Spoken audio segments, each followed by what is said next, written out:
কষ্ট দেওয়া যাবে না।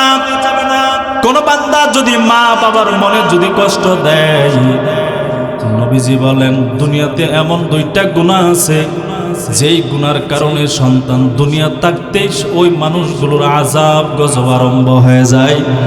এর মধ্যে একটা গুনাহ হলো মা বাবার সাথে যারা অবাধ্য করে, অবাধ্য সন্তান হয়ে যায়, ওই সন্তানের উপরে যদি মা বাবা যদি বদদুয়া দেয়, মা বাবার বদদুয়া দিতে সময় হয়, মালিক আল্লাহ কবুল করতে সময় হয় না, কবুল হয় না, কবুল হয় না।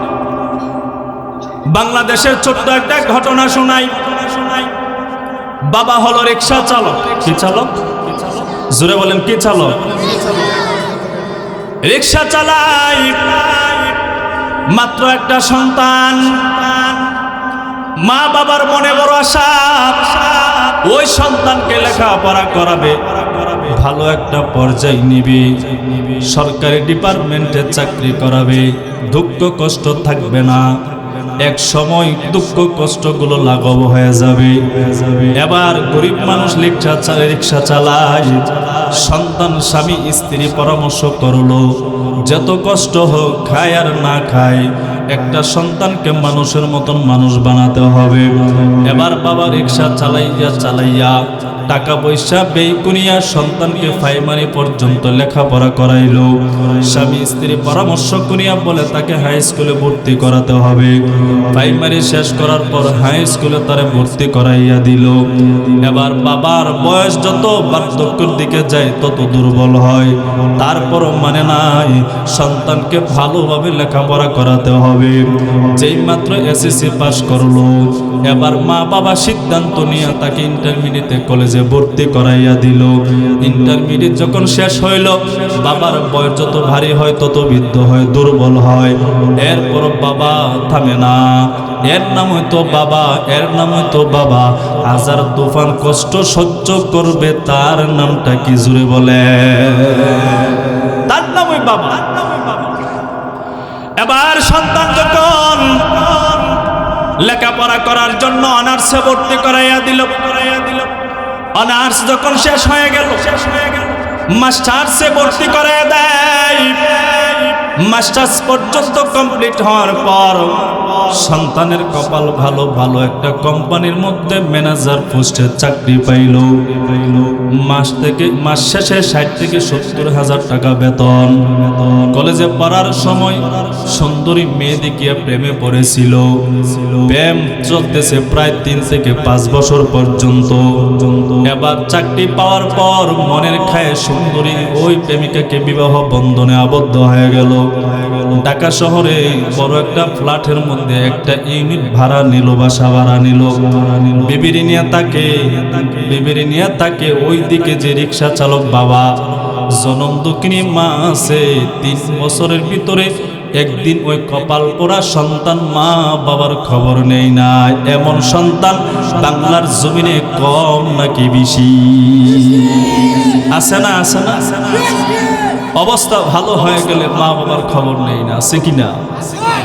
যদি বিবি পাই, যদি সেই রকম বিবি পাই, মনের মতন বিবি যদি পাই, যেই দিন বিয়ে করেছে সর্বোচ্চ 5 থেকে 1 বছর, 5 থেকে 6 মাস অথবা 1 বছর লাস্টিং টিকে তাকে সংসার। পরবর্তী স্বামীর কানে কান ভরা দিয়া বলে, আমাকে তো ভবিষ্যৎ আছে, তাড়াতাড়ি পৃথক হও, ভাই আছে, বোন আছে, মা বাবার পারলে তো ভবিষ্যৎ অন্ধকার হয়ে যাবে। আছে কিনা?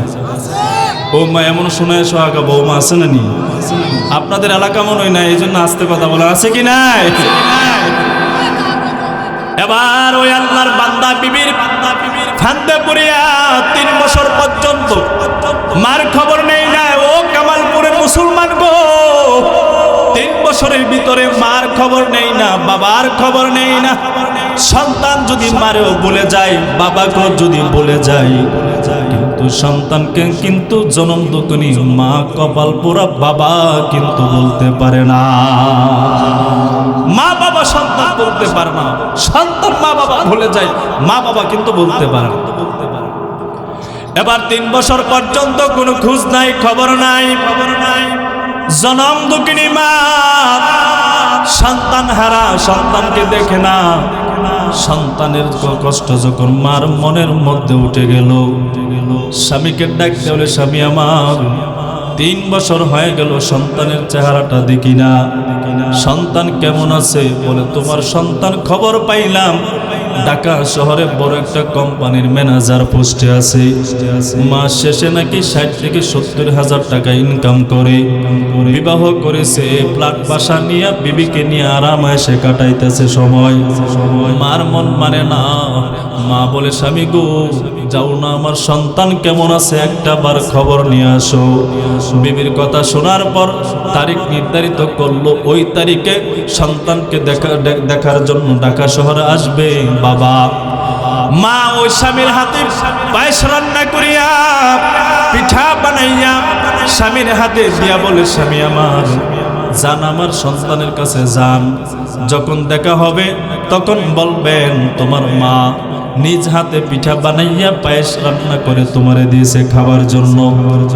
বাবা এবার মনের মধ্যে আনন্দ নিয়ে 3 বছর পর্যন্ত সন্তানকে দেখে নাই, ঢাকা শহরে আসলো, ওই যে পায়েস নেয়ার পিঠা নিয়া যেই মাত্র কোম্পানির গেটের সামনে আসলো, দারোয়ান একজন আল্লাহর বান্দা দাঁড়ানো আছে, যেই মাত্র ঢুকবে দারোয়ান বলে, চাচা থামেন, কোথায় যাবেন বলেন? বলে, আমি এই যে কোম্পানির বড় অফিসার আছে আমি তার সাথে সাক্ষাৎ করব। ও চাচা কি আপনার হয়? বলে, আমার সন্তান। দারোয়ান আর সহ্য হয়ে গেল, কি বলে? জীর্ণ শীর্ণ একজন মানুষ, চেহারা তেমন ভালো না, পোশাক আদিও তেমন ভালো না, এই কোম্পানির ম্যানেজার, তার নাকি সন্তান। আল্লাহর বান্দা আর সহ্য হয়ে গেল। এবার ওই দারোয়ান ডাক দেওয়া, চাচা সে কি আপনার সত্যি আপনার সন্তান? বলে, হ্যাঁ হ্যাঁ।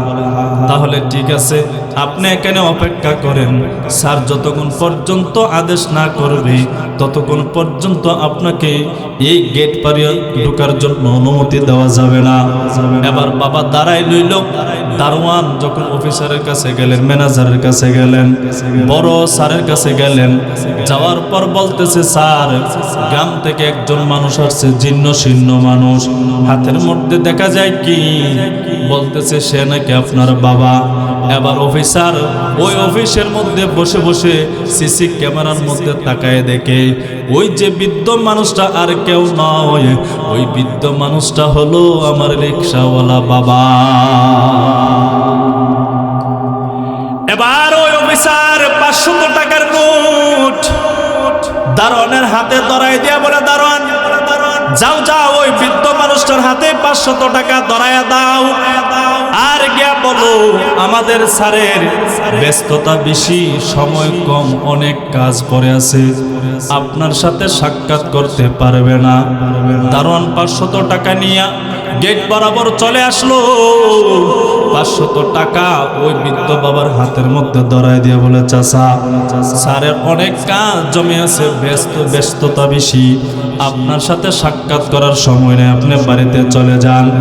এবার আল্লাহর বান্দা যেই মাত্র বললো, বৃদ্ধ বাবা রিকশাওয়ালা বাবার চোখ বেয়ে বেয়ে গড় করে পানি পড়তে লাগলো। এবার 500 টাকা ওই দারোয়ানের হাতের মধ্যে দিয়া বলে, বাবা 500 টাকা আমার লাগবে না, এই 500 টাকা ওই বড় অফিসারকে দিয়ে দিও। আবার দারোয়ান জিজ্ঞেস করলো, বাবা চাচা এই অফিসার কি আসলে আপনার সন্তান? বলে, হ্যাঁ হ্যাঁ আমার সন্তান, কিন্তু চাচা আপনার সন্তান তো আপনার সাথে সাক্ষাৎ করার জন্য আসলো না। বোঝা গেল ওই সন্তানের মতন কপাল পোড়া সন্তান এই বাংলার জমিনে আর একজনও না। রাসূলুল্লাহ সাল্লাল্লাহু আলাইহি ওয়াসাল্লাম, ইন্নাল্লাহা হাররামা আলাইকুম উকুকাল উম্মাহাত। নবীজির সাহাবী হযরতে মুগীরা রাদিয়াল্লাহু তাআলা আনহু বর্ণনা করেন, তিনি বলেন,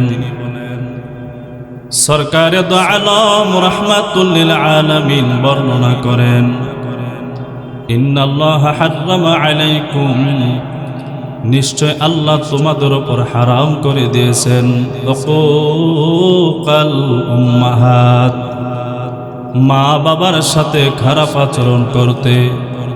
মা বাবার সাথে অসৎ আচরণ করতে হারাম করে দিয়েছেন তিনি কে? আওয়াজ দিয়া বলেন কামালপুরের মুসলমান তিনি কে? আরেকটু আওয়াজ দিয়া বলেন তিনি কে? সমস্ত সন্তানের উপর হারাম করে দিয়েছে মা বাবার সাথে খারাপ আচরণ করা যাবে না, মা বাবার সাথে ভালো আচরণ করতে হবে। নির্দেশ কার? আল্লাহ। সূরা নিসার ৩৬ নম্বর আয়াতে আল্লাহ তাআলা বলেন ওয়া'বুদুল্লাহ ওয়া লা তুশরিকু বিহি শাইআন ওয়া বিল ওয়ালিদাইনি ইহসানা। তোমরা আমি আল্লাহর ইবাদত করো, আমি আল্লাহর বندگی করো, কোন জিনিসকে আমার সাথে শরীক করবা না এবং মা বাবার সাথে ভালো আচরণ করবা। আয়াতের মধ্যে আল্লাহ তাআলা বলেন আমি আল্লাহর ইবাদত করবা।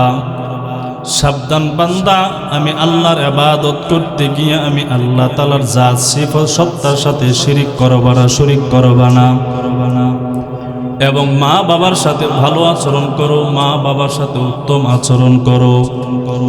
আল্লাহ তাআলার ইবাদত করা ফরজ, আল্লাহর সাথে শরীক করা কবিরা গুনাহ। মা বাবার হুকুম মানা সন্তানের জন্য ফরজ, মা বাবার অবাধ্য হওয়া, মা বাবার কথাবার্তা না মানা কবিরা গুনাহ।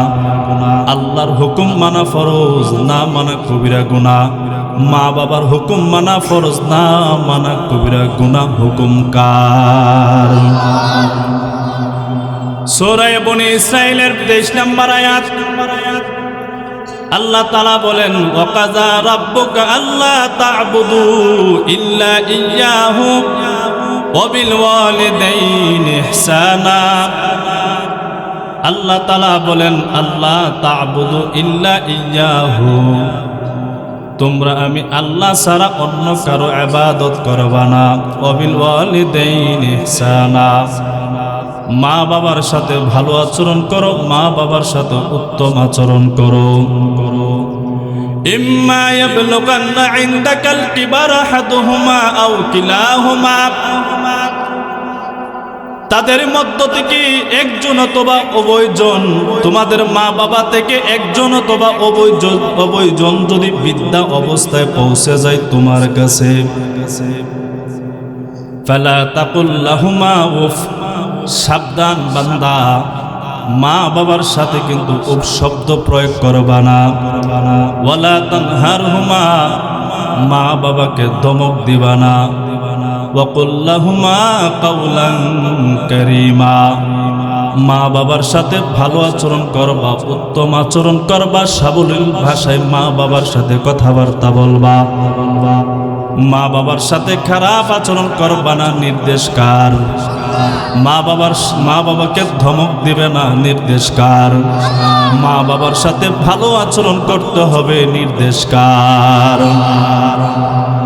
এ কামালপুরের মুসলমান ভালো করে শুনে যান, কেন মা বাবার সাথে খারাপ আচরণ করবেন না, মা বাবাকে ধমক দিবেন না, মা বাবার সাথে উফ শব্দ পর্যন্ত প্রয়োগ করবেন না, মা বাবার সাথে ভালো আচরণ করবেন কেন?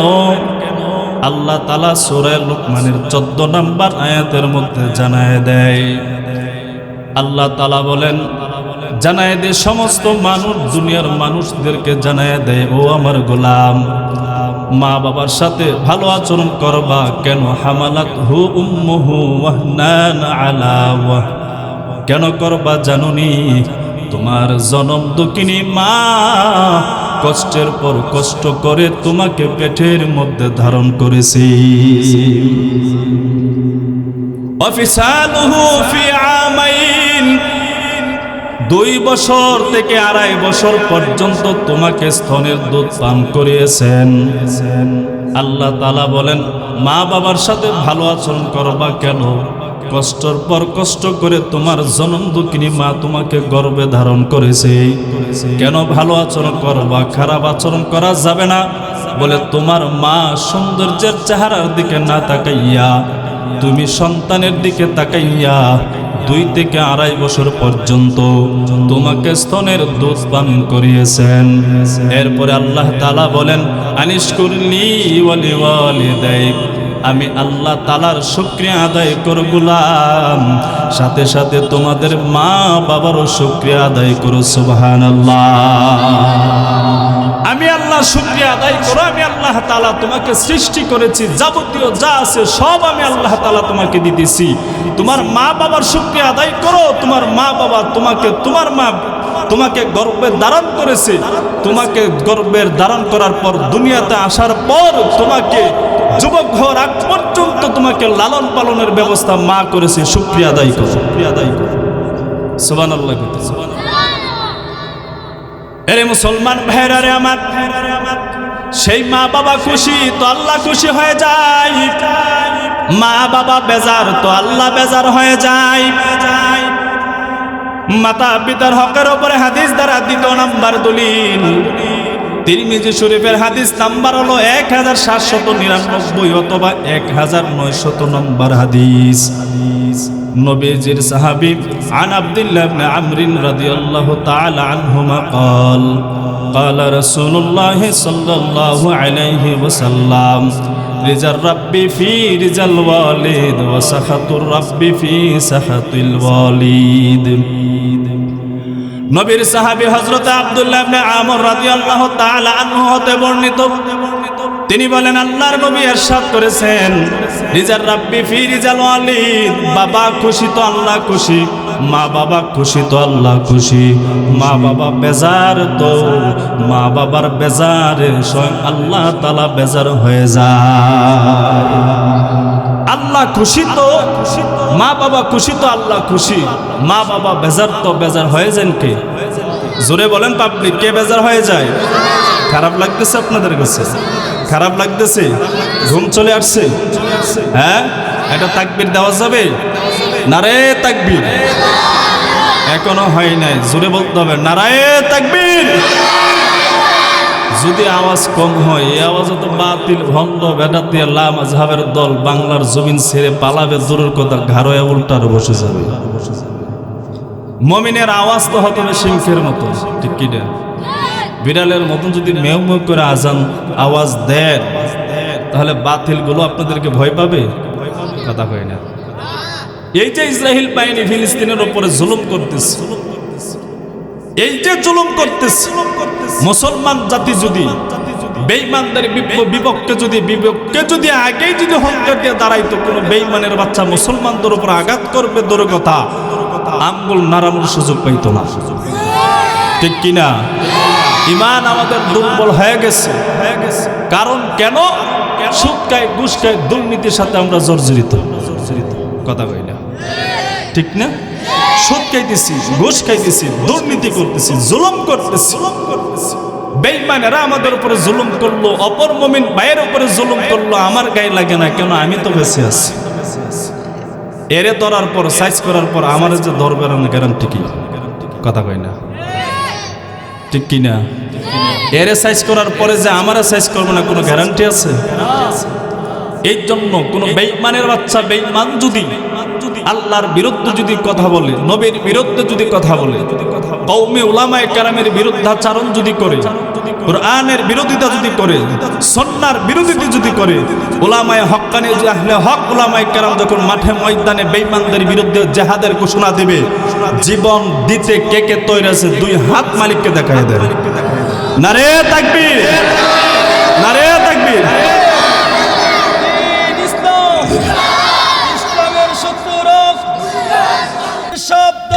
ইসলামের শত্রুরা মৌলানা সিকান্দার হোসেন আকবরী সাহেব জিন্দাবাদ। লড়াইয়ের ওই ময়দানেতে যেতে তোমাকে হবেই, প্রয়োজনে সব রক্তটুকু জমিনেই ঢেলে দিবে।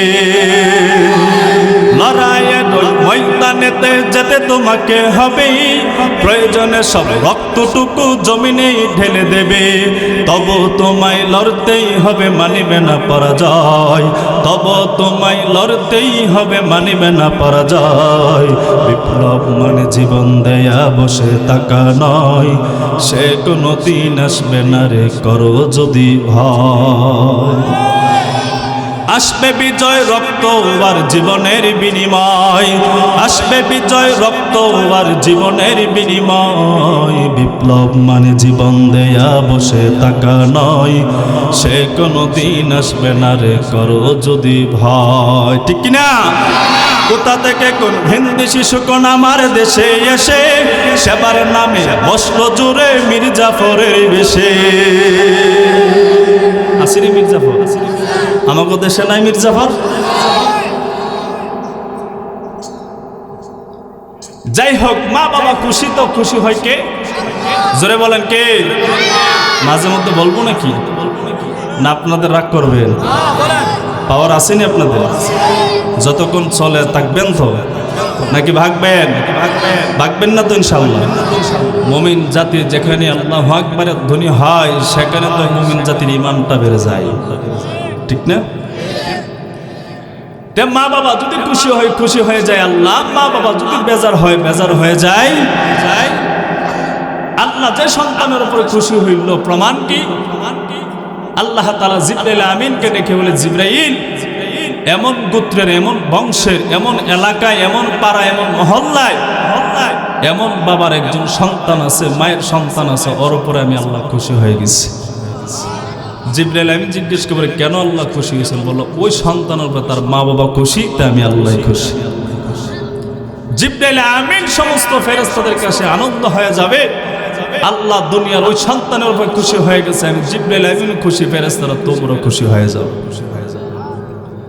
এবার সমস্ত ফেরেশতারা ঘোষণা দিবে, দুনিয়ার বুকে ঘোষণা দিয়ে বলবে, সমস্ত মাখলুকাতের দল, ওই দুনিয়ার জিন্দেগিতে একজন সন্তান আছে, যে সন্তানের উপর আল্লাহ খুশি হয়ে গেছে। মা বাবা খুশি হওয়ার কারণে আল্লাহ খুশি, জিবরাইল আমিনও খুশি, আমরা ফেরেশতারা খুশি। ও মাখলুকাত, তোমরা খুশি হয়ে যাও। মাখলুকাত যখন খুশি হয়ে যায়, দেখা যায় এই দুনিয়ার জিন্দেগিতে কতগুলো আল্লাহওয়ালা বুজুর্গ অতিবাহিত হয়েছেন, জঙ্গলের ভাগ পর্যন্ত তাদের সামনে আসিয়া মাথা নত করে দিয়েছে। আমাদের শাহজালাল আমলি রহমাতুল্লাহি আলাইহি নাম শুনেন নাই? মনে হয় শুনেন। মায়ের তো কি না, মা বাবার সাথে আচার আচরণ যত ভালো হবে আল্লাহ তাআলা ওই সন্তানের উপরে ততটুকু রহমত দান করবেন। সুবহানাল্লাহ, সুবহানাল্লাহ। মাতা পিতার হকের উপরে হাদিস দ্বারা 3 নাম্বার দলিল, বুখারী শরীফের হাদিস নাম্বার 6365 নাম্বার। নবীজির কলিজার টুকরা বিবি হযরতে আয়েশা সিদ্দিকা রাদিয়াল্লাহু তাআলা আনহা হতে বর্ণিত, তিনি বলেন, আল্লাহর নবী ডাক দিয়া বলেন, ইয়া আয়েশা, হে আয়েশা, ইন্নাল্লাহা রাফিক, নিশ্চয় আল্লাহ তাআলা নম্র ব্যবহারকারী। সুবহানাল্লাহ।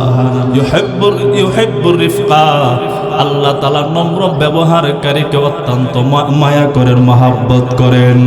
ওয়া ইউতি আলার রিফকি, আল্লাহ তাআলা নম্র ব্যবহারকারীকে যেই পরিমাণ রহমত দান করেন, মা লা ইউতি আলাল আনাফি, কঠোর ব্যবহারকারীকে আল্লাহ তাআলা সেই পরিমাণ রহমত দান করেন না। ভালো ব্যবহার যে করে তারে যে পরিমাণ রহমত আল্লাহ দান করে, কঠোর ব্যবহার কর্ণকারীকে আল্লাহ তাআলা সেই পরিমাণ রহমত দান করে না। এমন সন্তান আছে মা বাবার সাথে খারাপ আচরণ করে, আছে কি নাই? জোরে বলেন ভাই, একটু হালকা একটু ইয়াদ দেন, ভলিউমটা বাড়ান, রিভাবটা একটু বাড়ান। প্রথম তো একটু ভালো আছে, ভাবতেছেন হুজুর আওয়াজ বাড়তেছে, আমার আওয়াজ কমে নাকি? হ্যাঁ, এটা করেন না, একটু আওয়াজ দেন ভাই, আওয়াজ দেন।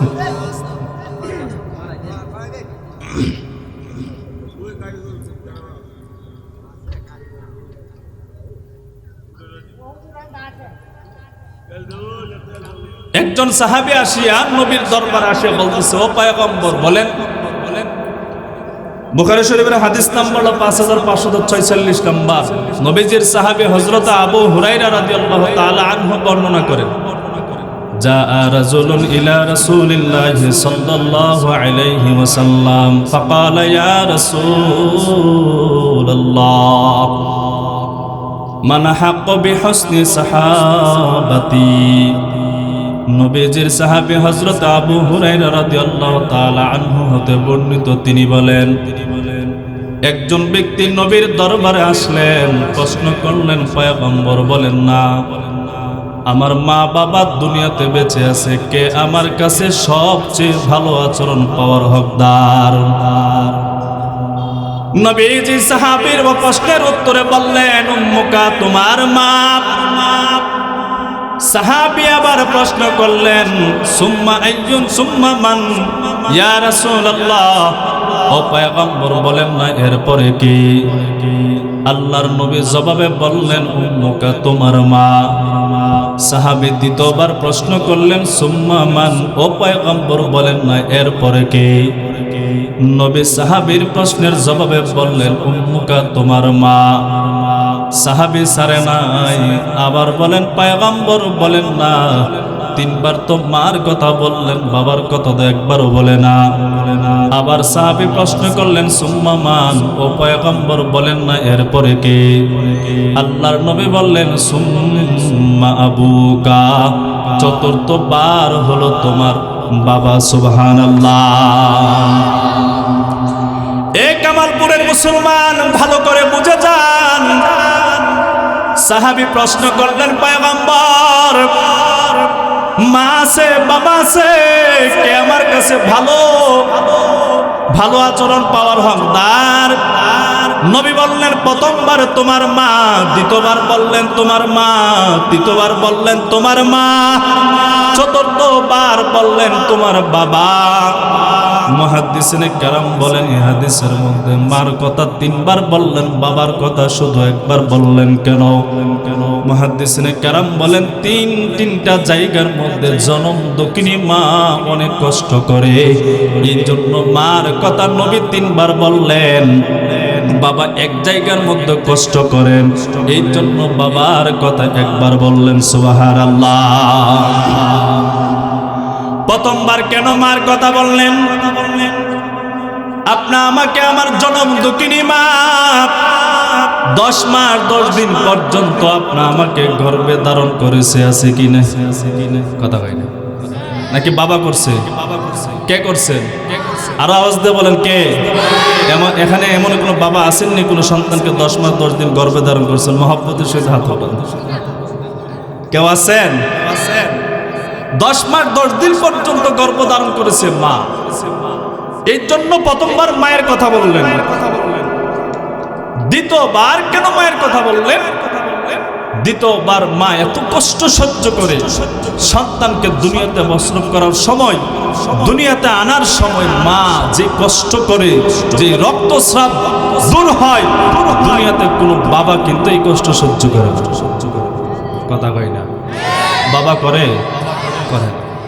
অনেক সময় মা সন্তানকে ভূমিষ্ঠ করার সময় আমার আম্মা জান দুনিয়া ছেড়ে বিদায় নেই, এমন ঘটনা আছে কি নাই? আছে না বাবা? আছে না? মা দুনিয়া থেকে বিদায় হয়ে যায়। এই কারণে নবীজি দ্বিতীয়বারও মার কথা বললেন। দ্বিতীয়বার কেন মার কথা বললেন? নবী বললেন, মুহাদ্দিসিনে কেরাম বলেন, এই কারণে নবী দ্বিতীয়বারও মায়ের কথা বললেন। মা 2 থেকে 2.5 বছর পর্যন্ত নিজের চেহারার সৌন্দর্যের দিকে না তাকাইয়া সন্তানের দিকে তাকাইয়া 2 থেকে 2.5 বছর পর্যন্ত নিজের স্তনের দুধ সন্তানকে পান করায়। আর চতুর্থবার বাবার কথা বললে, বাবা খাবার দাবার, টাকা পয়সা, আসবাবপত্র, যাবতীয় ঘর বাড়ি যা আছে সব বাবা আনছেন, যে এই জন্য বললেন বাবার কথা একবার। রাগ করছেন নাকি আপনার? বাবার কথা একবার বলার কারণে রাগ করছেন? এরে মুসলমান ভাইরা রে আমার, ওই মা বাবার মনে কষ্ট দেওয়া যাবে না। কোন বান্দা যদি মা বাবার মনে যদি কষ্ট দেয়, নবীজি বলেন দুনিয়াতে এমন 2টা গুনাহ আছে যেই গুনার কারণে সন্তান দুনিয়া থাকতেই ওই মানুষগুলোর আযাব গজব আরম্ভ হয়ে যায়। এর মধ্যে একটা গুনাহ হলো মা বাবার সাথে যারা অবাধ্য করে, অবাধ্য সন্তান হয়ে যায়, ওই সন্তানের উপরে যদি মা বাবা যদি বদদুয়া দেয়, মা বাবার বদদুয়া দিতে সময় হয়, মালিক আল্লাহ কবুল করতে সময় হয় না, কবুল হয় না, কবুল হয় না।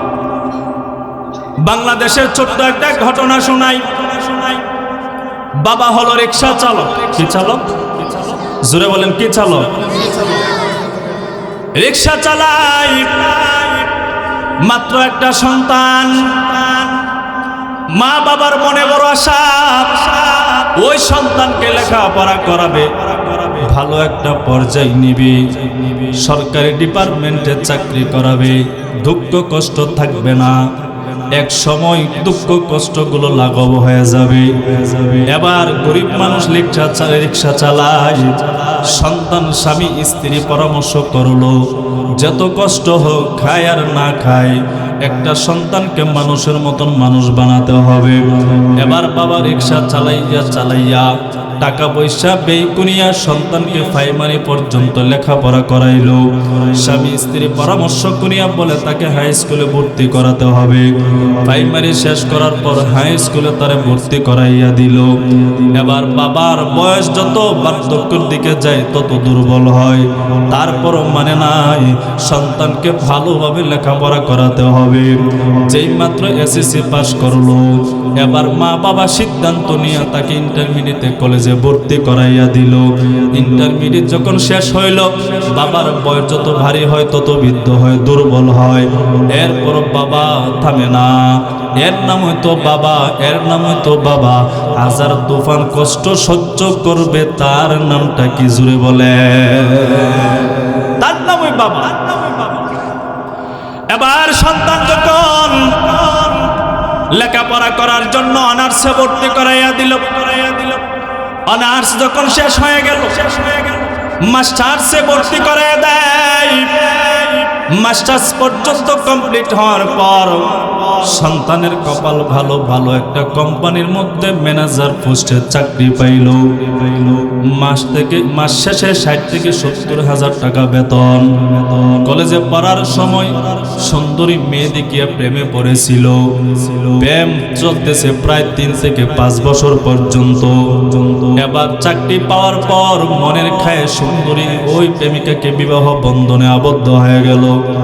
ঢাকা শহরে বড় একটা ফ্ল্যাটের মধ্যে একটা ইউনিট ভাড়া নিল, বাসা ভাড়া নিল। বিবিরি নিয়ে তাকে ওই দিকে যে রিক্সা চালক বাবা, জনম দুঃখিনী মা আছে, 3 বছরের ভিতরে একদিন ওই কপাল পোড়া সন্তান মা বাবার খবর নেই না। এমন সন্তান বাংলার জমিনে কম নাকি বেশি? আছে না? আছে না? অবস্থা ভালো হয়ে গেলে মা বাবার খবর নেই না, আছে কিনা? যদি বিবি পাই, যদি সেই রকম বিবি পাই, মনের মতন বিবি যদি পাই, যেই দিন বিয়ে করেছে সর্বোচ্চ 5 থেকে 1 বছর, 5 থেকে 6 মাস অথবা 1 বছর লাস্টিং টিকে তাকে সংসার, পরবর্তী স্বামীর কানে কান ভরা দিয়ে বলে আমাকে তো ভবিষ্যৎ আছে, তাড়াতাড়ি পৃথক হও, ভাই আছে, বোন আছে, মা বাবার পারলে তো ভবিষ্যৎ অন্ধকার হয়ে যাবে। আছে কিনা? ও মা এমন শোনা সোহাগা বৌমা আছে না নি? আপনাদের এলাকা মনে হয় না, এই জন্য আস্তে কথা বলে। আছে কি নাই? এবার ওই আল্লাহর বান্দা বিবির ফান্দে পড়িয়া 3 বছর পর্যন্ত মার খবর নেই না। ও কামালপুরের মুসলমান গো, 3 বছরের ভিতরে মার খবর নেই না, বাবার খবর নেই না। সন্তান যদি মারেও বলে যায়, বাবাকেও যদি বলে যায়, কিন্তু সন্তানকে কিন্তু জনম দুঃখিনী মা কপাল পোড়া বাবা কিন্তু বলতে পারে না। মা বাবা সন্তান বলতে পারে না, সন্তান মা বাবা ভুলে যায়, মা বাবা কিন্তু বলতে পারে না। এবার 3 বছর পর্যন্ত কোনো খোঁজ নাই, খবর নাই। জনম দুঃখিনী মা সন্তান হারা, সন্তানকে দেখে না। সন্তানের কষ্ট যখন মার মনের মধ্যে উঠে গেল, স্বামীকে ডাকতে বলে স্বামী আমার, 3 বছর হয়ে গেল সন্তানের চেহারাটা দেখি না। সন্তান কেমন আছে? বলে তোমার সন্তান খবর পাইলাম ঢাকা শহরে বড় একটা কোম্পানির ম্যানেজার পোস্টে আছে। মাস শেষে নাকি 60 থেকে 70 হাজার টাকা ইনকাম করে। বিবাহ করেছে, ফ্ল্যাট বাসা নিয়ে বিবিকে নিয়ে আরামায়েশে কাটাইতেছে সময়। মার মন মানে না। মা বলে স্বামী গো, যাও না, আমার সন্তান কেমন আছে একটা বার খবর নিয়ে আসো। বিবির কথা শোনার পর তারিখ নির্ধারিত করলো, ওই তারিখে সন্তানকে দেখার জন্য ঢাকা শহরে আসবে বাবা। মা ওই স্বামীর হাতে পায়েস রান্না করিয়া পিঠা বানাইয়া স্বামীর হাতে দিয়া বলে, স্বামী আমার, যান আমার সন্তানের কাছে যান, যখন দেখা হবে তখন বলবেন তোমার মা নিজ হাতে পিঠা বানাইয়া পায়েস রান্না করে তোমারে দিয়েছে খাবার জন্য। বাবা এবার মনের মধ্যে আনন্দ নিয়ে 3 বছর পর্যন্ত সন্তানকে দেখে নাই। ঢাকা শহরে আসলো, ওই যে পায়েস নেয়ার পিঠা নিয়া যেই মাত্র কোম্পানির গেটের সামনে আসলো, দারোয়ান একজন আল্লাহর বান্দা দাঁড়ানো আছে। যেই মাত্র ঢুকবে দারোয়ান বলে, চাচা থামেন, কোথায় যাবেন বলেন? বলে আমি এই যে কোম্পানির বড় অফিসার আছে, আমি তার সাথে সাক্ষাৎ করব। ও চাচা কি আপনার হয়? বলে আমার সন্তান। দারোয়ান আর সহ্য হয়ে গেল, কি বলে? জীর্ণ শীর্ণ একজন মানুষ, চেহারা তেমন ভালো না, পোশাক আদিও তেমন ভালো না, এই কোম্পানির ম্যানেজার, তার নাকি সন্তান। আল্লাহর বান্দা আর সহ্য হয়ে গেল। এবার ওই দারোয়ান ডাক দিয়ে বলে, চাচা সে কি আপনার সত্যি আপনার সন্তান? বলে হা হা। তাহলে ঠিক আছে, আপনি এখানে অপেক্ষা করেন, স্যার যতক্ষণ পর্যন্ত আদেশ না করবে ততক্ষণ পর্যন্ত আপনাকে এই গেট পারিয়ে ঢোকার জন্য অনুমতি দেওয়া যাবে না। এবার বাবা দাঁড়াই লইল। দারোয়ান যখন অফিসারের কাছে গেলেন, ম্যানেজারের কাছে গেলেন, বড় স্যারের কাছে গেলেন, যাওয়ার পর বলতেছে, স্যার গ্রাম থেকে একজন মানুষ আসছে, জীর্ণ শীর্ণ মানুষ, হাতের মধ্যে দেখা যায় কি? বলতেছে সে নাকি আপনার বাবা। এবার অফিসার ওই অফিসের মধ্যে বসে বসে সিসি ক্যামেরার মধ্যে তাকায় দেখে ওই যে বৃদ্ধ মানুষটা আর কেউ নয়, ওই বৃদ্ধ মানুষটা হলো আমার রিকশাওয়ালা বাবা। এবার ওই অফিসার 500 টাকার নোট দারোয়ানের হাতে ধরাই দিয়া বলে, দারোয়ান যাও যাও, ওই বৃদ্ধ মানুষটার হাতে 500 টাকা ধরাইয়া দাও, আর গিয়া বলো আমাদের স্যারের ব্যস্ততা বেশি, সময় কম, অনেক কাজ পড়ে আছে, আপনার সাথে সাক্ষাৎ করতে পারবে না। দারোয়ান 500 টাকা নিয়ে গেট বরাবর চলে আসলো। 500 টাকা ওই বৃদ্ধ বাবার হাতের মধ্যে ধরাই দিয়ে বলে, চাচা স্যারের অনেক কাজ জমে আছে, ব্যস্ততা বেশি, আপনার সাথে সাক্ষাৎ করার সময় নেই, আপনি বাড়িতে চলে যান। এবার আল্লাহর বান্দা যেই মাত্র বললো, বৃদ্ধ বাবা রিকশাওয়ালা বাবার চোখ বেয়ে বেয়ে গড় গড় করে পানি পড়তে লাগলো। এবার 500 টাকা ওই দারোয়ানের হাতের মধ্যে দিয়া বলে, বাবা 500 টাকা আমার লাগবে না, এই 500 টাকা ওই বড় অফিসারকে দিয়ে দিও। আবার দারোয়ান জিজ্ঞেস করলো, বাবা চাচা এই অফিসারকে আসলে আপনার সন্তান? বলে হ্যাঁ হ্যাঁ আমার সন্তান, কিন্তু চাচা আপনার সন্তান তো আপনার সাথে সাক্ষাৎ করার জন্য আসলো না। বোঝা গেল ওই সন্তানের মতন কপাল পোড়া সন্তান এই বাংলার জমিনে আর একজনও না। যেই মাত্র বলল, দারোয়ানের চোখ বেয়ে বেয়ে পানি। চাচা ডাক দেওয়া, দারোয়ান তোমার চোখ দিয়ে কেন পানি? পানি যদি আসে আমার চোখ দিয়ে আসবে, তোমার চোখ দিয়ে কেন? দারোয়ান এবার চক্ষু ভাষায় ভাষায় কান্নার আওয়াজ দিয়ে বলে, চাচা আমি সামান্য এই কোম্পানির একজন দারোয়ানের পোস্টে চাকরি করি, মাস শেষে সামান্যতম বেতন আমারে দেয়, ঢাকা শহরে আমি একটা সিঙ্গেল বাসা ভাড়ার টাকা দেই, এই বেতন থেকে আমার মা বাবারে চালায়, আমার বিবি আছে, আমার ছেলে মেয়ে আছে, তাদেরকেও চালায়। মাঝে মধ্যে বন বাগিনে আসে, তাদেরকে আমি সামান্য পরিমাণ খরচ দেয়। আল্লাহর কাছে শুকরিয়া আদায় করি, আমার কপাল কত ভালো, আমি মা বাবাকে নিয়ে সংসার করতেছি। বাবা এবার রিক্সা চালক বাড়িতে চলে যায়। মা দরজার সামনে দাঁড়াইয়া আছে, স্বামী কখন আমার সন্তানের সংবাদ নিয়ে আসবে দরজার মধ্যে দাঁড়াইয়া অপেক্ষা করতেছে। যেই মাত্র দরজা দিয়া বাবা ঢুকে, সন্তানের বাবা ঢুকে, বিবি দৌড়ায় আসিয়া তাকায় দেখে স্বামীর হাতে যেই ওই পায়েস দিয়েছিল, পিঠা দিয়েছিল, হুবহুব একই পর্যায়ে আছে। মনের মধ্যে ভারী রেগে গেল, হাইরে মনের সন্তান আমার স্বামীর সাথে সাক্ষাৎ করে নাই। দৌড়ায় আসিয়া বলল, ও স্বামী আমার, বলো না আমার সন্তান কেমন আছে, আমার সন্তান কেমন আছে। ওরে যুবক ভাই, বিয়ে করেছো, বউ নিয়ে সংসার করতেছো, তুমি কোথাও থেকে যদি বাড়িতে আসো সর্বপ্রথম তোমার ছেলে মেয়ে তোমার হাতের দিকে তাকাবে।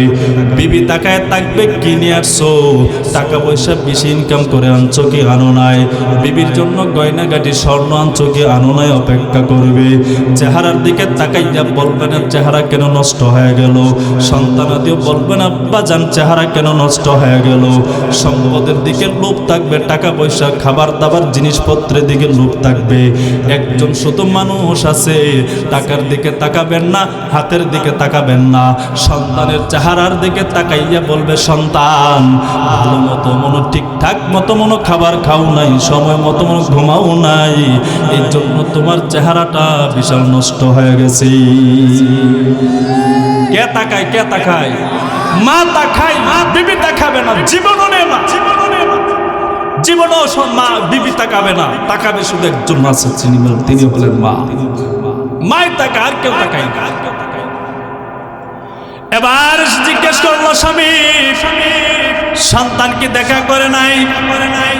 স্বামী তো বিবির সাথে বলতে চাই না, কিন্তু বারবার তাকে দেওয়ার পর বিবি সামনে স্বামী বলতে লাগলো, বিবি আমার কষ্টের পর কষ্ট করে নিজে খাবার দাবার ঠিকঠাক ভাবে না খেয়ে কত কষ্ট করলাম, রিক্সা চালাইয়া টাকা পয়সা জমা করিয়া সন্তানকে মাস্টার্স পর্যন্ত লেখাপড়া করাইয়া সন্তান এখন বড় একটা কোম্পানির অফিসার, প্রধান হেড হয়ে গেছে। ও বিবি জানুনি, তোমার সন্তান বিশাল বড় কোম্পানি চাকরি করে, গেটের সামনে যখন আমি গেলাম সিসি ক্যামেরা যে দিয়া যখন আমারে দেখলো, আমার সাথে দেখা করবে না, 500 টাকার নোট দারোয়ানের মাধ্যমে আমার হাতে ধরাই দিয়া বলে আমি যেন বাড়িতে চলে আসি। তার নাকি সময় নাই, বিশাল বড় কাজ দেখার মতন সময় তোমার সন্তানের হাতে নাই। যেই মাত্র বিবির সাথে স্বামী বলল, এ কামালপুরের যুবক বৃদ্ধ বাবা, বর্দার আলের মা, মাগো মাইকের আওয়াজ যদি কানে পৌঁছায়, ও মা ভালো করে শুনো, যুবক ভাই ভালো করে শুনো, মা এমন একটা জিনিস যেই মাত্র শুনলো মা সহ্য করতে পারলো না। এবার মার অজান্তেই মন থেকে বদদুয়া বের হয়ে গেল, আল্লাহ যে সন্তানের জন্য দিনের পর দিন এত কষ্ট করলাম, 10 মাস 10 দিন গর্ভধারণ করলাম, আল্লাহ দুনিয়াতে যখন আসবে কত কষ্ট করলাম, 2 থেকে 2.5 বছর পর্যন্ত কষ্ট করলাম, আমার স্বামী দিন নাই রাত নাই কষ্ট করে করে রিক্সা চালাইয়া টাকা পয়সা জমা করিয়া সন্তানকে আজকে এত বড় লেখাপড়া করাইয়া সন্তান আজকে বাবার সাথে সাক্ষাৎ করার সময় নাই। মালিক গো, তোমার কাছে দোয়া করলাম, এই সন্তানের হাত পা চক্ষু অন্ধ না বানানো পর্যন্ত দুনিয়া থেকে তারে বিদায় করবেন না। আল্লাহ দ্বিতীয় নাম্বার আপনার কাছে দোয়া করি, এর চেহারা দেখার আগেই যেন আমি দুনিয়া থেকে বিদায় হয়ে ও ভাই, মা বাবা যদি সন্তানের জন্য সুদোয়া করে কবুল হয়ে যায়, মা বাবা যদি সন্তানের জন্য বদদোয়া করে এটাও কবুল হয়ে যায়। কাবাগরের ইমাম, কালো একজন ইমাম, মা যখন রাগ করত দুষ্টুমির কারণে তখন দোয়া করতো, আল্লাহ তোর জন্য কাবাগরের ইমাম বানা, তোরে জন্য কাবাগরের ইমাম বানা। ঠিকই একদিন সেই কালো মানুষটা কাবাগরের ইমাম হয়ে গেছে। সুবহানাল্লাহ, সুবহানাল্লাহ।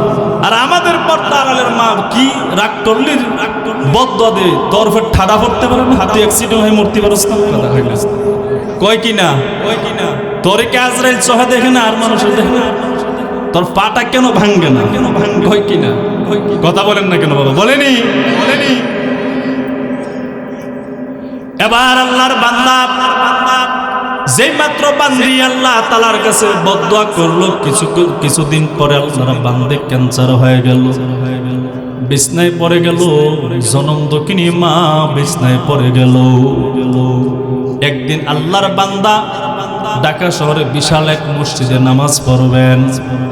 এখনো ওই শায়েখ বেঁচে আছে, যাত্রাবাড়ি শায়েখ মাহমুদুল হাসান হযরত এখনো দুনিয়াতে বেঁচে আছে। দোয়া করি আল্লাহ তাআলা হযরতের নেক হায়াত বাড়ায় দেয়। সকলে বলেন আমিন। ওই শায়েখ যে মসজিদের মধ্যে জুমার নামাজ পড়ায়, একদিন রমজানের জুমার নামাজ যুবক আল্লাহর বান্দা পড়ার জন্য মসজিদের মধ্যে ঢুকে গেল। যেই মাত্র ঢুকলো, শায়েখ মা বাবার হক নিয়ে আলোচনা করতেছে। আল্লাহওয়ালা বুজুর্গদের এক একটা কথা পাহাড়ের সমান, ঠিক কিনা? আল্লাহওয়ালা বুজুর্গ যারা, তাদের নসিহত 1 মিনিট আমাদের মতো কাঠমোল্লাদের 1000 দিনের চেয়ে বেশি। আল্লাহওয়ালা বুজুর্গদের সামান্য কিছু কথা যে আসর করবে, আমরা ঘন্টার পর ঘন্টা বয়ান করলে সে আসর পড়বে, ঠিক না বাবা? হযরত বয়ান করতেছে, মা বাবার মনে কষ্ট দিও না, মা বাবার মনে আঘাত দিও না, মা বাবার মনে কষ্ট দিও না। যেই মাত্র বয়ান করতেছে, আল্লাহর বান্দা যুবকের অন্তরের মধ্যে ধাক্কা লেগেছে। হাই রে হাই, কপাল আমার পড়ে গেছে। আমি বড় অফিসার হওয়ার পর আমি মারও চিনি না, আমার বাবারও আমি চিনি না। কি করা যায়? এবার আল্লাহর বান্দা সিদ্ধান্ত নিল, না না, কপাল যা পড়েছে পড়ে গেছে, বাকি জীবনটা আমি আর পড়তে চাই না। আল্লাহর বান্দা জুমার নামাজ শেষ করিয়া বড় একটা মার্কেটের মধ্যে ঢুকলো। বাবার জন্য পাঞ্জাবির কাপড়, বাবার জন্য লুঙ্গি, মার জন্য দামি দামি শাড়ি আল্লাহর বান্দা ক্ষয় করে ওই চট্টগ্রাম এলাকার ট্রেনের মধ্যে আল্লাহর বান্দা যাত্রী হয়ে উঠে গেল। বসতে বসতে যখন রাত্র গভীর হয়ে গেল, রমজানের মৌসুম, রাত যখন গভীর হয়ে গেল, নীরব হয়ে গেল, কোনো মানুষ নাই। যে স্টেশনও নামায় দিল, একটা গাড়ি পর্যন্ত নাই। বান্দা চিন্তায় পড়ে গেল, গ্রামে আমার বাড়ি, কিভাবে আমি যাব? একটাও গাড়ি নাই। এবার তাকায় দেখি একজন আল্লাহর বান্দা হাতের মধ্যে একটা টর্চ লাইট নিয়ে এইদিকে ওইদিকে আসতেছে। যেই মাত্র সন্তানের সামনে চলে আসলো, জিজ্ঞেস করলো, ও সন্তান, এত রাত্রে তুমি এখানে কেন? বলে, আমি এমন গ্রামে যাব, এত রাত্রে গাড়ি তো পাবা না, চাচা আমার একটা গাড়ির ব্যবস্থা করে দেন। আজকে রাতের মধ্যে যেই কোনো ভাবে আমাকে গ্রামের মধ্যে পৌঁছতে হবে। কেন রে সন্তান? বলে, বলা যাবে না। বলো না, কি এত তারা? বলে, আমি আমার মা বাবাকে 3 বছরের ভিতরে একদিনও খবর নেই নাই।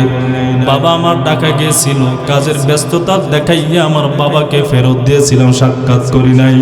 তাড়াতাড়ি ক্ষমা চাই, যদি ক্ষমা না চাই আমার কপালটা তো জান্নাতে ডুববে না, জাহান্নামের লাকড়ি হয়ে যাবি। এবার ওই চাচা ডাকতে বলে, ও সন্তান, এত রাত্র তো কোনো গাড়ি পাবা না, ও চাচা ব্যবস্থা করে দেন। এবার ওই স্টেশনের চাচা ডাকতে বলে, বাতিজা, গাড়ি তো পাবা না, তবে যাও যাও, ওই রাস্তার মোড়ে একজন রিক্সাওয়ালা ভাই বসে, সে এখানে রিক্সা চালায়। দিনের বেলা চালাই না, রাতের বেলা একটু ঘন ঘন মাঝে মধ্যে বেশিরভাগই টিপ দেয়। কেন দেয়? বলে, তার একজন বিবি আছে, বেবিটা ক্যান্সার রোগে আক্রান্ত হয়ে বিছানার মধ্যে পড়ে আছে, চিকিৎসা করানোর মতো টাকা পয়সা জোগাড় করতে হয়। শুনেছি তার একটা মস্ত বড় সন্তান অফিসার আছে, ঢাকা শহরে বিশাল এক কোম্পানিতে চাকরি করে। মা বাবার খোঁজ খবর নেই না। ওই সন্তান যদি খোঁজ খবর নিত, আজকে তো ওই বৃদ্ধ বাবার তো এমন করুণ অবস্থা হইতো না। মনে মন তো জানা আছে কে এই সন্তান, আছে না? আছে কি না? এবার সন্তানকে দেখায় দেয়, ওই কোণার মধ্যে যাও, রিক্সা হয়তো বা পেতে পারো। সন্তান যখন আস্তে আস্তে যায়, তাকায় দেখে শীতের মৌসুম, একটা গামছা মাথার মধ্যে দিয়া কনকন শীতের মধ্যে বসে আছে। গিয়া সালাম দিল, বলল চাচা এমন গ্রামে যাব, আপনি কি যাবেন? বাবা তো চিনে না, চেহারাটা গামছা দিয়া ঢাকা আছে। ও দুনিয়ার মুসলমান, ও কামালপুরের মুসলমান। সন্তান বাবাকে না চিনুক, কিন্তু সন্তানের কণ্ঠ দুনিয়ার আর কেউ শোনার পর চিনুক আর না চিনুক, গর্ভধারী মা এবং জনম দুঃখী বাবা কিন্তু বুঝতে পারি, ঠিক না? এবার বাবা ডাকতে বলে, কই যাইবা? সন্তান ডাকতে বলে, চাচা এমন গ্রামে যাব, আপনি কি যাবেন? বলে হ্যাঁ হ্যাঁ আমি যাব। চাচা কত ভাড়া দিতে হবে বলেন? ওই মুরব্বীর ডাকতে বলে, সন্তান জীবনে কত জনের কাছ থেকে ভাড়া নিয়েছি, আজকে হয়তো বা তোমার কাছ থেকে আমি ভাড়া নেব না। চলো চলো গাড়িতে উঠো। যেই মাত্র গাড়িতে উঠলো, সন্তানকে ওই বাবা জিজ্ঞেস করে, কেন তুমি এত রাত্রে গ্রামে যাইবা? তোমার মা বাবা কি দুনিয়াতে বেঁচে আছে? যুবক আল্লাহর বান্দার ডাক দে বলে, হ্যাঁ হ্যাঁ আমার মা বাবা দুনিয়াতে বেঁচে আছে, তবে বাবা আছে জানি, মা আছে কি আমি জানি না। এবার বৃদ্ধ বাবার ডাক দে বলে, সন্তান বাড়িতে যাইবা, মা বাবার কি কোনো খোঁজ খবর নেও নাই? যুবক আল্লাহর বান্দার ডাক দে বলে, 3 বছরের ভিতরে আমার মা বাবার কোনো খোঁজ খবর আমি নেই নাই। কেন যাইবা? বলে আমি অনেক ভুল করেছি, বিবের ফান্দে পড়িয়া টাকা পয়সার লোভে আমার মারে চিনি নাই, বাবারে চিনি নাই। আমি তাড়াতাড়ি যাব, আমি আমার বাবার কাছে ক্ষমা চাবো, মার কাছে ক্ষমা চাবো। যেই মাত্র বলে, বাবার চোখ বেয়ে বেয়ে পানি, কান্নার আওয়াজ। সন্তান ডাকতে বলে, চাচা আপনি কেন কাঁদেন? আপনার সন্তানও কি আমার মতন কষ্ট দিয়েছে? এবার ওই বৃদ্ধ চাচা মাথা থেকে গামছাটা সরাইয়া বলে, রে সন্তান, আমি আর কেউ নয়, আর কেউ নয়, আমি জনম দুঃখী বাবা হইলাম সেই রিক্সা চালক তোমার। যে মাত্র বলল বাবা রিক্সা থেকে নামলো, সন্তান রিক্সা থেকে নামার পর একজন আরেকজনকে জড়াইয়া ধরিয়া জনমের মতন কাঁদতেছে। মার কথা জিজ্ঞেস করলো, বাবা বললো, বাবা তোমার ওই দুঃখের খবরটা যেই দিন গিয়েছিলাম, সেই দিন তুমি আমার সাথে সাক্ষাৎ না করার কারণে শোনার পর তোমার মা সেই দিনের পর থেকে অসুস্থ হয়ে ক্যান্সার রোগে আক্রান্ত হয়ে বিছানার মধ্যে শুয়ে আছে। এবার সন্তান দৌড়ায় দৌড়ায় যেই মাত্র ঘরের দরজার সামনে হাজির, মা বলে ডাক দিল, মা মা বলে যখন ডাক দেয়, মার কানের মধ্যে যখন সন্তানের কণ্ঠর আওয়াজটা বেজে গেল, মা তো শুনলো, কিন্তু সন্তানের ওপরে তো মা বদদোয়া করেছিল, ও আল্লাহ এই সন্তানের চেহারা দেখার আগে আপনি আমার দুনিয়া থেকে বিদায় করে নিয়ে যান। আল্লাহ তো দোয়া কবুল করে নিয়েছিল। সেই মাত্র সন্তান ঘরের দরজা দিয়া ঢুকবে যুবক, ওই অবস্থায় মা দুনিয়া থেকে চিরদিনের জন্য বিদায় নিয়ে নেয়। ওই মা বদদোয়া করেছিল তার পাটা যেন পচে যায়, হাত যেন পচে যায়, চক্ষু যেন অন্ধ হয়ে যায়। মার বদদোয়া কিছু না কিছুদিন যাওয়ার পরই পায়ের মধ্যে আঘাত পেয়েছিল। বৃদ্ধাঙ্গুলের মধ্যে আঘাত পাওয়ার পর কয়েকদিনের ভিতরে পছন্দ আরম্ভ হয়ে গেল। এক পর্যায়ে আল্লাহর বান্দা দুটা পা কাটতে বাধ্য হয়ে গেল। এমন সন্তান দুনিয়াতে নাই। মারে গালি দে, মারে মারধর করে, বছর কি বছর একই বাড়িতে থাকে, পাশাপাশি ঘর, পাশাপাশি রুম, মার খবর নেই না। বিবির জন্য দামি ঈদের মৌসুমে কাপড় কিনে আনে, সন্তানের জন্য দামি দামি কাপড় ক্ষয় করে আনে, জনম দুঃখীর মার জন্য 4 থেকে 500 টাকার একটা শাড়ি কিনে দিতে ওই হতভাগা কপালে সন্তানের কপালে জুটে না। এমন সন্তান আছে কি নাই? আছে বাবা। মার দোয়ায় সন্তান অনেক বড় হয়ে যায়, মার দোয়ায় বড় সন্তান পর্যন্ত গরিব হয়ে যায়। আপনারা দেখতে আপনি কোটিপতি হয়ে গেছেন, ধনবান হয়ে গেছেন, আমি আপনাকে বলবো কোনো না কোনো পর্যায়ে গিয়ে দেখেন আপনার বড়লোক হওয়ার পেছনে একমাত্র সম্বল আর কম্বল হইল আপনার মার দোয়া।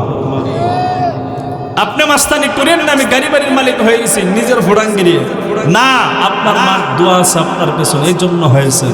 আমি যে ছোট মানুষ আপনাদের সামনে বসছি, এই সারা বাংলাদেশ ওয়াজ মাহফিল করতেছি, এই ওয়াজ মাহফিল করার পেছনে, আলেম হওয়ার পেছনে আমার মার দোয়া, আমার মায়ের দোয়া। আমি প্রাথমিক পর্যায়ে স্কুলে পড়তাম, মাদ্রাসায় পড়ছি না, হাই স্কুলে ক্লাস 7 পর্যন্ত পড়ে তারপরে মাদ্রাসা আসছি। একদিন মার কাছে পরীক্ষা দিয়ে, ফাইনাল পরীক্ষা দিয়ে, বার্ষিক পরীক্ষা দিয়ে ক্লাস 7-এর বাড়িতে ঢুকলাম, গিয়ে দেখি মা রান্না করতেছে, রান্না করে বসে। খারাপ লাগবে নাকি বললে? কেন বলতেছি? আপনাদের একটু আগ্রহ বাড়ানোর জন্য। গিয়ে দেখতেছি মা রান্না করতেছে, রান্না করা অবস্থায় মা কাঁদতেছে, চোখ বেয়ে বেয়ে পানি পড়তেছে। জিজ্ঞেস করলাম, মা কাঁদো কেন? তোর কাছে বলি আল্লাহ। কি হয়েছে, কেন কাঁদো? বলে আল্লাহ তাআলা 4টা ছেলে দিয়েছে, একটা মেয়ে দিয়েছে। 4টা ছেলের কণ্ঠই তো মোটামুটি খারাপ না, ভালো, কিন্তু দুঃখ আমার কপাল পড়ে গেছে একটা সন্তানকে আলেম বানাইতে পারে। ক্লাস 7 পর্যন্ত পড়লে মোটামুটি একটু হালকা পাতলা মানুষ, লম্বা টম্বা, মোটামুটি একটু লম্বা হয়ে গেছি। বললাম, মা এই পর্যায়ে যদি এখন মাদ্রাসায় যাই, আলিফ বা তা সা জীবনও পড়ি নাই, পারিও না, এই পর্যায়ে যদি আমি মক্তবে গিয়ে পড়তে চাই, বড় বড় মেয়ে ছেলে মেয়েগুলো তো লজ্জা দিবে, আমি কিভাবে পড়বো? মা বলে, রাগ করে, আমি বুঝি না তুমি পড়বা কে পড়বা না সেইটা বলো। বললাম, মা যদি পড়ি আলেম কি হতে পারবো? মা বলে, দোয়া করবো আল্লাহ তাআলার দরবারে তোমাকে আলেম না বানাইয়া ফেরত দিবে না। সেই দিন মাদ্রাসায় পড়তে হয়ে গেলাম। চলো মোটামুটি লম্বা ছিল, স্কুলে পড়লে তো কাটিং কাটিং করতো না, পোলা পাইনি, এখন করে না। কি এক রকমের সাটা দেয় মাথার চুল, হাই রে হাই, হ্যাঁ ইন্দন না বান্দর, চিনাও জানা, কথা কোন না কেন? পিচ্ছে পিচ্ছে পোলা ফাইন, যেই চুলের কাটিং দিতেছে, এই যে মাথায় টুপি দিলাম, গাইতে লম্বা জুব্বা দিছি, মাথার চুল সমান পরিমাণ রাখলাম, সম্মান কমে গেছে? কথা বলেন না কেন? এই কারণকে সম্মান কমে গেছে আমাদের। এই যে দাওয়াত দিয়ে আসছেন, ভালো ভালো খাবারও খাওয়াইছেন, যাই সময় আবার কিছু পকেটে খরচ হয়ে দিবে। এই যে আপনারা আনছেন, মহব্বত করছেন, মায়া করতেছেন, ওলামায়ে কেরামের শান মান কি কমে গেছে? কথা বলেন না কেন? আলহামদুলিল্লাহ, হযরত এখনো বসে আছে, সম্মান কমে গেছে? এক মাদ্রাসার ভালো একটা পোস্টের দায়িত্বে আছে, সম্মান কমে নেই। আপনাদের এলাকার সন্তান, আল্লাহ তাআলা দিন দিন সম্মান বাড়াইতেছেন, আরো বাড়াবেন ইনশাআল্লাহ। এবার মার দোয়া নিয়ে কি করবো, মাদ্রাসায় ভর্তি হয়ে গেল। যখন মাদ্রাসায় পড়তেছি, এর পরের বছর আমার আব্বা মারা গেছে। আমাদের মোটামুটি 64 কানি ক্ষেত আছে। কয় কানি? কানি বুঝেননি আপনারা? 64 কের ক্ষেত, মোটামুটি আমাদের বাড়িটা হলো 56%। আমরা 4 ভাই। আব্বা মারা যাওয়ার পরে সব ভাইগুলো বিয়ে করেছে। যে মাত্র আব্বা মারা গেছে, পরের বছর ভাইগুলো যার যার বিবি নিয়ে আলাদা হয়ে গেছে। কানে কান পরা দিয়ে বলতেছে, মা আছে, ছোট বোন আছে, তোমার ভাই আছে, এদের লালন পালন যদি আমরা করি, আমাদের ভবিষ্যৎ তো অন্ধকার। কি করা যায়? তাড়াতাড়ি পৃথক হও। যেই মাত্র পৃথক হয়ে গেল, মারে বললাম, মা দেখছো, বলছিলাম না, এখন টাকা নাই, পয়সা নাই, মাদ্রাসা পড়লে তো টাকা পয়সা কম লাগে না, বরঞ্চ স্কুল থেকে আরো বেশি লাগে। এখন লেখাপড়া কেমনে করবো? করা তো সম্ভব না। মা একটাই উত্তর, আমি জানি না, আল্লাহর কাছে দোয়া করবো, আল্লাহ তোমার আলেম বানাই। মাদ্রাসায় ভর্তি হয়ে গেলাম, সিলেট দরগা মাদ্রাসায়। পরীক্ষা দিলাম, আলহামদুলিল্লাহ পরীক্ষার মধ্যে পাস করলাম। মাদ্রাসায় পড়তেছি, টাকা পয়সার বড় অভাব। এখন তাকাই দেখি ভাই যারা আছে, এদের হাতে হইল সম্পূর্ণ টোটাল সম্পদ। এখন যদি সম্পদ বন্টন করে যদি আনি, যদি ক্ষেত খামারে কাজে লেগে যাই, লেখাপড়া নষ্ট। লেখাপড়া থাকলে টাকা পয়সার দরকার, টাকা নাই, লেখাপড়া নাই, কি করব? এখন কাজ করব, কাজ করলে লেখাপড়া করতে পারবো না, লেখাপড়া করলে আমার তো টাকা পয়সার প্রয়োজন, ঠিক কিনা? এখন কিন্তু টেনশনে পড়ে গেছি, কোথায় টাকা পাবো? মাঝে মধ্যে মার কাছে বলতাম, মা টাকার তো প্রয়োজন, কি করব? পরীক্ষার ফিস দিতে হয়, কিতাবাদি কিনতে হয়, টাকারও তো দরকার। মা কোথায় থেকে টাকা দিবে? যাও যে মুরগ পালে, হাঁস মুরগ পালে, ডিম আছে, এগুলো বিক্রি করে জমায়া যা কিছু টাকা হয়, এই টাকাটা আমার হাতে ধরাইয়া দেয়। এই টাকাটা সর্বোচ্চ ভাড়া চলে, অথবা সপ্তাহ 10 দিন চলতে পারি, এরপরে আর চলতে পারি না। একদিন লেখাপড়া করা অবস্থায় নিজ যে ছোট হব, এই নিয়ত কিন্তু না, বোঝানোর জন্য বলতেছি। মার দোয়া কি? মাদ্রাসায় যখন লেখাপড়া করি, জালালাইন শরীফে পড়ি, সেই বছর আমি বার্ষিক পরীক্ষা দেব। এর আগ মুহূর্তে আমি 1 সপ্তাহ অসুস্থ ছিলাম। 1 সপ্তাহ আমার প্রচন্ড জ্বর, সর্দি, ঠান্ডা লেগেছিল। আমার পকেটে 10টা টাকা ছিল না একজন ঠান্ডির ওষুধ খাবো। 10টা টাকা আমার পকেটে ছিল। মার কাছে ফোন দিয়ে বলি নেই, মা পকেটে টাকা না, চিকিৎসা করাবো কি দিয়ে। মার কাছে বলি নেই, কারণ মার কাছেই তো নাই, মা দিবে কোথায় দেখি। 10টা টাকা পাই নাই। কয়েকদিন পরে বাড়িতে যখন আসলাম, মার কাছে বললাম, মা এই কষ্ট করতেছি লেখাপড়া অবস্থায়, টাকা তো নাই। বাড়িতে আসলে ভাইগুলো উল্টাপাল্টা কথা বলে, তোমার ছেলে মাদ্রাসায় পড়ে তো এখন বেশি আমাদেরকে সম্মান করে না, উল্টা অভিযোগ দিবে। কেন দেয় না জানি 10টা টাকার জন্য আমার বাড়িতে দ্বারে যাই। এই জন্য আগে খুশা মেরে দূরে রাখি। মা সেই দিন হাত তুলে আল্লাহর কাছে দোয়া করলো, সন্তান টেনশন করবা না, তোমার এই বাড়িতের কাছে দরজায় 1টা টাকার জন্য আল্লাহ তোমার কোনোদিন নিবে না, বরঞ্চ তারা তোমার কাছে আসবে।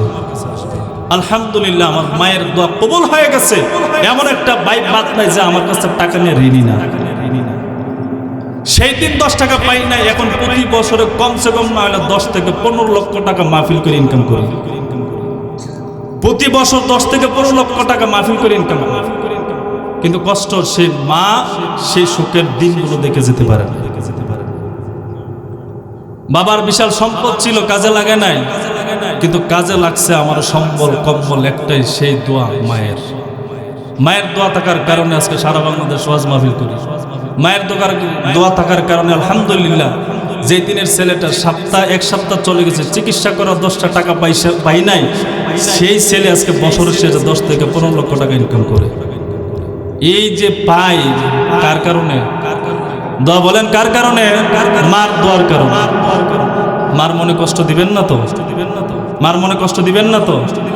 হ্যাঁ, যাই খান তা মাকে নিয়ে খাবে। আপনি যা ব্যবহার করেন, প্রয়োজন লাগে আপনি 10 টাকার আপনি নর্মাল কাপড় ব্যবহার করেন, তারপরে মার কাছে মারের দিয়ে তারপরে ব্যবহার করেন। কারণ ওই মার চেহারার দিকে যদি আপনি রহমতের নজরে যদি তাকান, কবুল হজের সব আল্লাহ তাআলা দান করে। সুবহানাল্লাহ, আস্তে কর।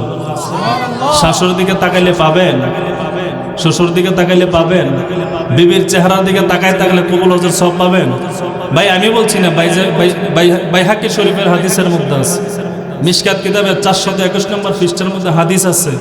আব্দুল্লাহ ইবনে আব্বাস রাদিয়াল্লাহু তাআলা আনহুমা হতে বর্ণিত, মা মিন ওয়ালাদিন বারিন ইয়ানজুরু ইলা ওয়ালিদাইহি নাজরাতা রাহমা, কোন সন্তান যদি মা বাবার চেহারার দিকে রহমতের নজরে তাকায়, ইল্লা কাতাবাল্লাহু লাহু বিকুল্লি নাজরাতিন হাজ্জাতাম মাবরুরা, ওই সন্তানের এক একটা নজরের বিনিময়ে আল্লাহ তাআলা কবুল হজের সব সন্তানের আমলনামায় দান করেন। সাহাবায়ে কেরাম জিজ্ঞেস করলেন, ইয়া রাসূলুল্লাহ, কোন সন্তান যদি মা বাবার চেহারার দিকে রহমতের নজরে একবার তাকালে যদি কবুল হজের সওয়াব পায়, ওই সন্তান যদি দৈনন্দিন 100 বার যদি মা বাবার চেহারার দিকে রহমতের নজরে তাকায়, কবুল হজের সওয়াব কি 100 বার পাবে? পয়গম্বর বলল, অবশ্যই 100 বার যদি সন্তান মা বাবার চেহারার দিকে রহমতের নজরে তাকায়, 100 কবুল হজের সওয়াব আল্লাহ তাআলা সন্তানের আমলনামায় দান করবে।